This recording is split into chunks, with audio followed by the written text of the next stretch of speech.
Guys আজকে আমাদের আমের মিনি ব্লগ।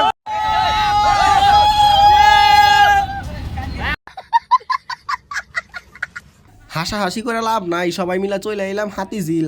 এই দেখি একটা বান্দর গাছে উইটা পড়ছে। গাছে উইটা আম নাই তাও খুঁজা মুইজা কতগুলা আম ফাড়ি দিচ্ছে, বুঝছেন নি? আরে চিল্লা লাভ নাই, আমগুলা পারার লগে লগে তো এই বান্দরগুলো সব খেয়া লাইতাছে। আম খাইতাছে, লগে আবার নাচতেও আছে। এইদিকে আবার একজন আম চুরি করতে যা ধরা খেয়ে গেছে। পাশেই দেখতে পাইলাম একটা অ্যাস্থেটিক পোলায় বয়া বয়া পোজ দিতেছে, একটা ছবি তুলে নিলাম। আর এই যে ইনি আমাদের গবেষক বয়। তারপরে দেখতে পেলাম একজন পোলায় আম না পায়া পানি খেতেছে। পাশেই একজন ঘুরতে আয়া মোবাইল টিপতেছে। তারপরে আরেকটা ভদ্র পোলায় দেখলাম সে বৈশা বৈশা চিন্তা ভাবনা করতেছে। আর এই যে ইনি তো ছবি তুলতেই নারাজ। আর এনারা দেখলে ভালো মানুষ মনে হইলেও ইনি কিন্তু ভিতরে ভিতরে জমে যাওরা। উপরে একজন বন্ধু কষ্ট করে আম ফাললেও কি হইছে, নিচে তো একটা টোকাই দাঁড়া রয়েছে। আল্লাহ কি আম ফাইরা শান্তি আছে?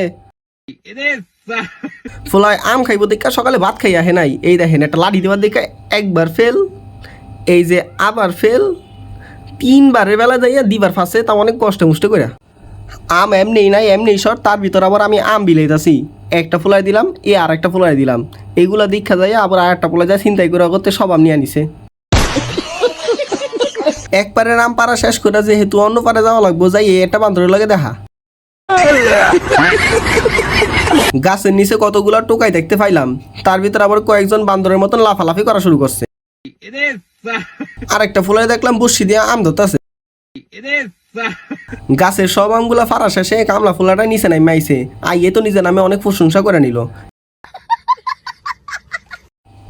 কাম কাজ করা শেষে সবাই হাঁটতে হাঁটতে চলে এলাম মামার কাছে। মামায় চাক্কু দিব না কয়, পরে জোর করে চাক্কুটাও নিয়ে নিলাম।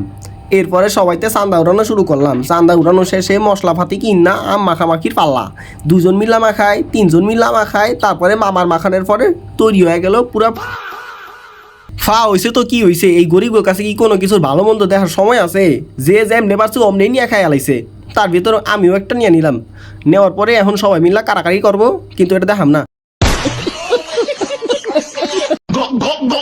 অগর খাওনের এমন রিয়াকশন দেখে আমার তো একটা গানের কথা মনে পড়ে গেছিল। ওই দিন আমি অগর ইচ্ছা মতন গান শুনাইছি। গান শুন না তো এক একজন এত ভেনে গেছে যে আমার নোবেল পুরস্কার পর্যন্ত দিয়া দিছে।